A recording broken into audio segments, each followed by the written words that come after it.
நம்மள மாதிரி யாரையாவது ஒருத்தரை பிடிச்சி ஏமாத்திக்கிட்டு இருப்பாங்க. நீ விடக்கூடாது அவனை. இவங்களோட போனா நிறைய சம்பாதிக்கலாம் போல இருக்குது. இவங்களா? பெருசு அவங்க கூட நீயும் தானே ஏமாத்துற எங்களை மேஜிக் செட்டன் சொல்லி. போயா, ஒரு அடிச்சா 500 ரூபா தரேன்னாங்க. 500 ரூபா கொடுத்தா நீ நினைக்க மாட்டியா? என்னையா சொல்ற? அங்க என்ன நடந்துச்சுன்னு தெரியுமா? யோ பெருசா, ஐயா ஐயா, நான் சொல்ற சரிங்களா? ஒரு அடி வாங்கிட்டு சிரிச்சீங்கன்னா 500 ரூபா தரேன். ஒரு அடிக்கு 500 ரூபா? 2 அடி அடிச்சுட்டு 1000 ரூபா தருவியா? யோ பாயா, ஐயா, வேற ஆள் ஐயா, பாத்துக்கிறேன். ஒரு அடி தான். சரி சரியா, சரி வா, ஓவர் பெர்ஃபார்மன்ஸ் பண்ணி மாட்டி விட்டுறாத. 500 ரூபா தரேன்னு சொல்லிட்டு 400 ரூபா தான் கொடுத்துருக்காங்க. 500 ரூபா தந்தாங்களா? 100 ரூபா யார் தருவா? நீ 100 ரூபா கொடு, அவங்கள பார்த்தனே நீ வாங்கிக்க.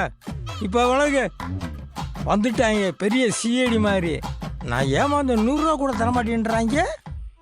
ஏன் சேகர், உனக்கு சுவர் இருக்கனால தான் என் சட்டை ஒர்க் அவுட் ஆகலையோ? இந்த சட்டையை வேண்டாம் என்கிட்ட கொடுத்துருப்பா.